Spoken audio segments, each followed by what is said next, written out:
चेहऱ्यावर पिंपल्स येतात, अनावश्यक केस येतात किंवा वजन वाढते, तर हा फक्त सौंदर्याचा प्रश्न नाही, हा PCODचे लक्षण असू शकतात. नमस्कार, मी डॉक्टर प्राची जाधव, कन्सल्टंट एंडोक्रिनॉलॉजिस्ट, मिरज. हा PCODचा त्रास खूप कॉमन आहे आपल्या सोसायटीमध्ये. ऑलमोस्ट 10 ते 20% लेडीजमध्ये हा PCODचा प्रॉब्लेम असू शकतो. हा PCOD काय असतो?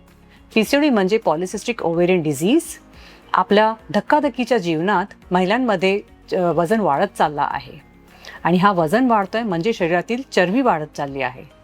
शरीरातील चरबी वाढली की हॉर्मोन्स म्हणजे इस्ट्रोजन, प्रोजेस्टेरॉन, टेस्टोस्टेरॉन आणि इन्सुलिन ह्या हॉर्मोन्सचा संतुलन बिघडतो. ह्या संतुलन बिघडल्यामुळे PCOD होतो. म्हणजे आपल्या ओव्हरीजमध्ये जे अंडाशय असतो त्याच्यात अंडे मॅच्युअर होत नाही आणि त्यांच्या सिस्ट तयार होतो. ह्याला आपण PCOD म्हणतात. तर PCODचे लक्षण काय असतात? PCODमध्ये वजन वाढते किंवा खूप कष्ट करून सुद्धा वजन कमी होत नाही. चेहऱ्यावर पिंपल्स येणं किंवा चेहऱ्यावर अनावश्यक केस येणं, मानेच्या मागे काळेपणा आणि अनियमित पाळी, हे सगळे त्रास असू शकतात. आणि भविष्यात सुद्धा प्रेग्नन्सी राहायला त्रास होऊ शकते किंवा प्रेग्नन्सी राहिली तर शुगर, BP आणि वजन खूप जास्त वाढू शकते, ज्याने आई आणि बाळाला धोका असतो. आणि अजूनही भविष्यात हाय शुगर म्हणजे मधुमेहचा रिस्क वाढतो, हाय BP, कोलेस्ट्रॉल आणि कार्डिक रिस्क वाढतो.